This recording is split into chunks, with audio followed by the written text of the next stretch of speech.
There is a kind of ground that looks exactly like every other kind of ground. Grass on topsoil under the grass, fields, fences, a road, a barn, and 40 feet down, rock with holes in it.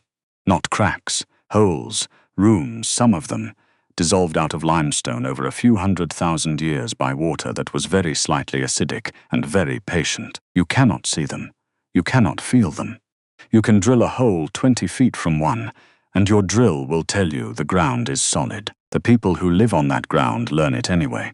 Not from a map, from the things it does. A pond that empties itself in a week. A pasture with dish-shaped hollows in it that somebody's grandfather fenced around. A post-hole auger that drops through into nothing at 11 feet, and you feel it let go in your hands. Josie Kemper was 17 years old and had grown up on 400 acres of exactly that. She had never taken a geology class. Her school did not offer one. And on a Tuesday night in a county planning meeting, she stood up in the 4th row and asked a $400 million project a question that nobody in the room wanted. How far down does your foundation go? The man at the front smiled the way you smile at a kid who has spoken at the wrong moment. 14 months later, on a Sunday morning, a section of that project's poured concrete slab dropped 11 feet into the ground. The meeting was ordinary. That's worth saying because it would be easier if it hadn't been. A county planning session on a Tuesday night, folding chairs, 40 or so people, a projector screen with a site plan on it. The project engineer had come in from out of state for the week. His name was Pruitt, and he was good at his job. We've done extensive geotechnical work, young lady, he said. 41 borings. That's not what I asked, Josie said. I asked how far down, because if you dewater that site to pour, you're going to pull the water table down under about 400 acres. And I don't think anybody in this room has told you what's under it. And you'd know that how? Because my family's farmed it for 90 years, and we've lost 2 ponds and a barn corner to it. There was some laughter, not cruel, the kind a room makes when it has already decided. $400 million. A distribution and light manufacturing complex on farmland at the edge of town. 1 million square feet under roof, an access road, a rail spur, and 1,100 jobs promised to a county that had been losing people since the 80s. The county had assembled an incentive package to land it. A regional bank led the financing. There were signs up before the ink was dry, and a photograph in the paper of 5 men with shovels standing in a bean field. Nobody in that room was a villain. I want to be plain about that, because a version of this story where somebody is lying would be a simpler story, and a false one. The engineers were competent. The borings were real.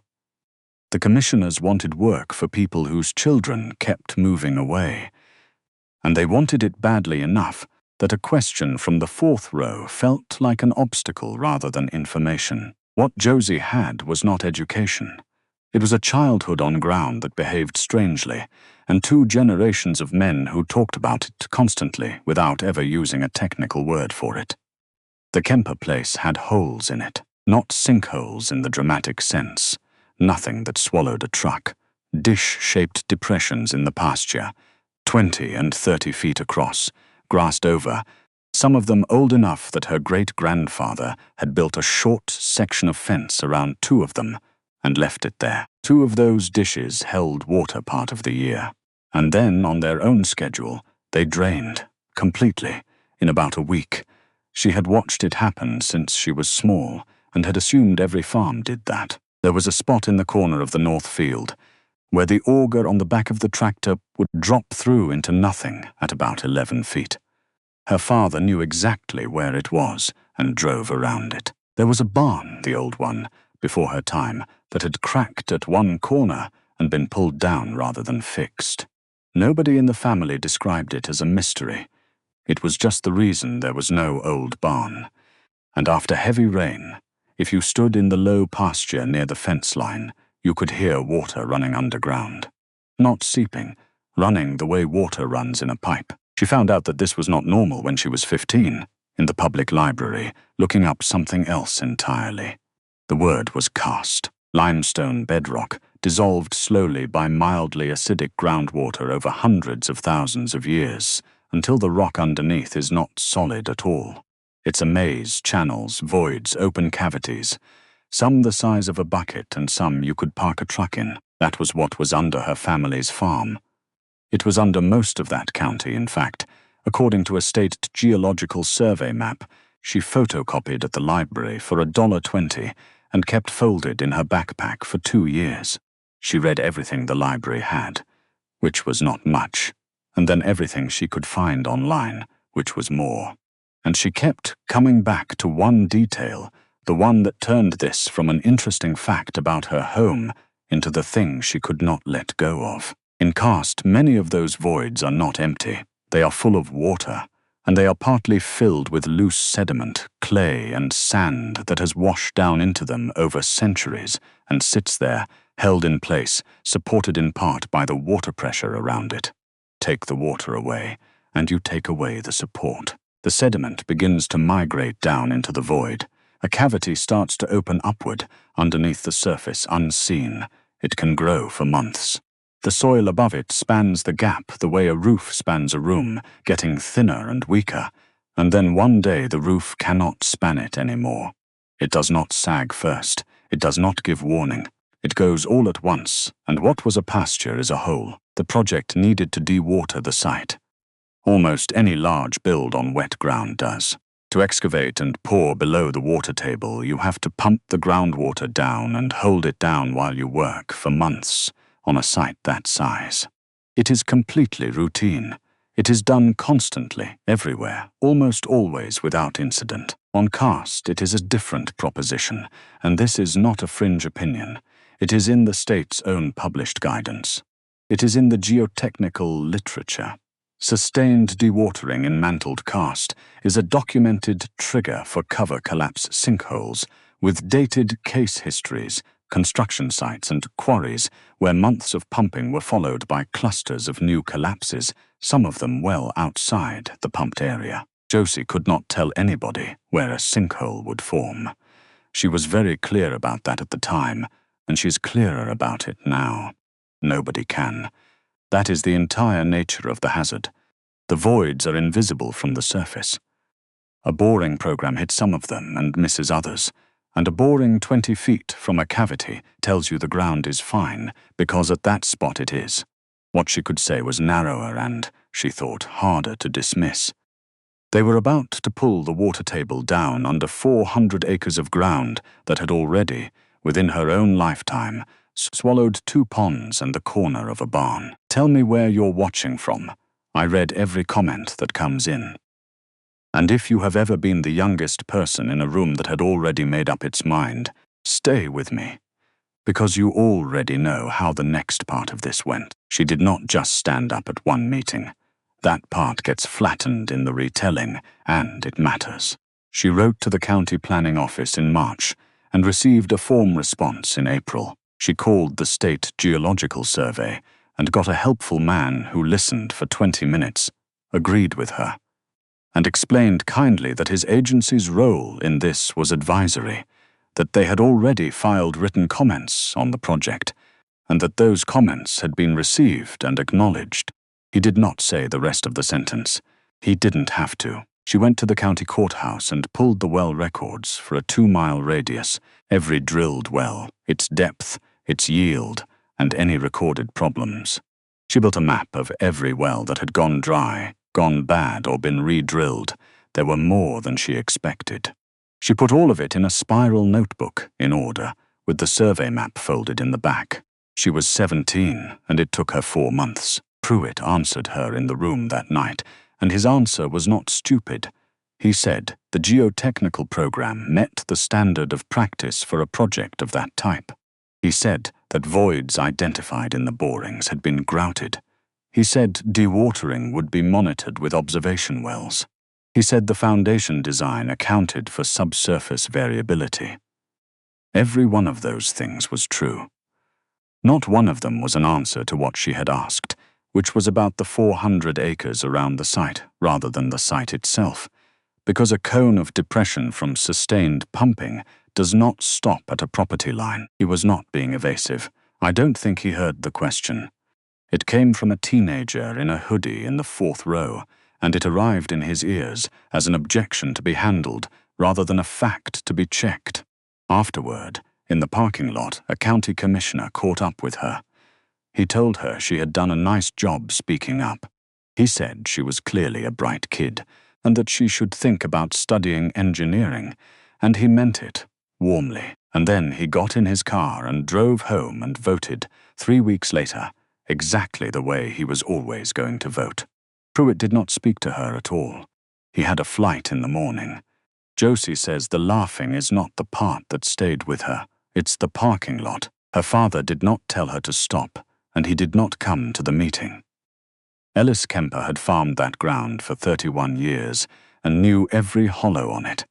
And when his daughter showed him the survey map on the kitchen table, he looked at it for a long time and said, "Well, that's what it is then."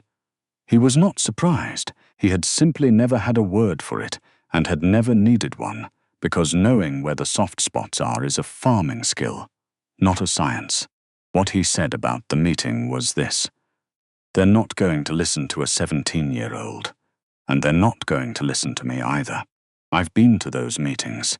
He was right about both. He drove her there anyway and waited in the truck. Her grandmother, who was 83 and had grown up in the old house before the barn corner cracked, said something else. She said, the ground out there had always been a little bit hollow and everybody had always known it. And she could not understand why anybody would build something that heavy on it. Nobody had asked her either. They started dewatering in March and ran the pumps continuously. In May, the Kempers' stock well started pulling air in the afternoons, sputtering, drawing down faster than it recovered. 2 neighbors reported the same thing within a month. The project's own monitoring wells were showing exactly what they were designed to show. Drawdown, as predicted, within the modeled limits. In June, a dish appeared in a hayfield a half-mile from the site. Not a hole. A shallow depression, maybe 15 feet across, that had not been there in the spring, that a mower could still drive over. In July, the county road department patched a depression on the township road east of the site. In August, they patched it again, because it had come back deeper. Nobody connected these things. Each one had a plausible, ordinary explanation. Dry spring, settled fill, old road base, and each one was handled by a different person who did not know about the others. And there was no desk anywhere in that county where all 4 facts sat together on the same piece of paper. Josie had them. She was 19 by then and away at school, and she wrote to the county again in September and got a form response again. It happened on a Sunday morning in October, which is the only genuinely lucky thing in this entire story. A section of poured slab on the northwest corner of the building footprint, an area that had been dewatered and worked over for 7 months, dropped into a cover-collapse sinkhole that opened beneath it. The hole was roughly 60 feet across at the surface. The slab went down 11 feet at the deepest point, taking a section of formed wall and a light tower with it. No one was on site. No one was hurt. If it had happened on a Tuesday, there would have been 30 people and a great deal of equipment on that corner. 2 smaller collapses opened within the following 3 weeks. One of them was outside the fence line, in what had been a soybean field. What followed was not a reckoning. It was 18 months of engineering reports and lawyers, which is what actually happens. Work stopped. The dewatering was shut down and the water table allowed to recover, which is itself a delicate operation. Bring it back too fast and you can cause problems of a different kind. A specialist firm came in and did the investigation that, in hindsight, everyone agreed should have been part of the original program. Microgravity survey, electrical resistivity, several hundred additional probes on a tight grid, and a compaction grouting program on a scale nobody had budgeted for. The project was eventually completed, 2 years late, on a redesigned footprint that avoided the worst of the northwest corner, with a foundation system that cost a great deal more than the original one. The jobs came, fewer of them at first than the number on the sign. Nobody was found to have been negligent in the sense of having broken a rule. The borings really had met the standard of practice. That is the uncomfortable part of this story, and I would rather say it than leave it out.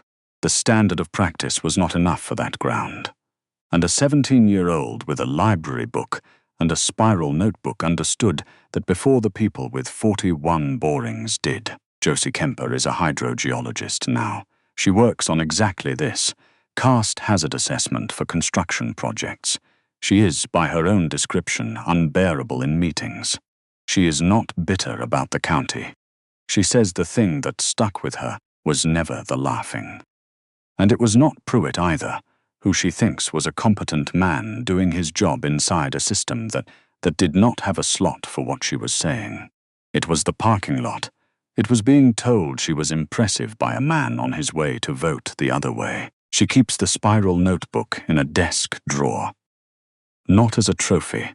She says she takes it out when she is about to be the person at the front of the room, telling somebody in the 4th row that their question has already been addressed. Here is what I keep coming back to with this one, and I would rather have your answer than mine. Everybody in that room was doing their job properly. The engineer had done the standard work and could point to it. The commissioners wanted jobs for a town that was dying and had waited years for a project like this, and the girl was 17, had no credentials, no degree, no report, and was, by any reasonable process a public meeting has ever devised, exactly the kind of voice that a meeting is designed to move past efficiently so that the agenda can proceed. So how would you have known? Sitting in that room on that Tuesday, with a professional at the front and a teenager in the 4th row, how would you have known which one to listen to? Tell me in the comments, because that is the actual problem in this story, and I don't think it got solved.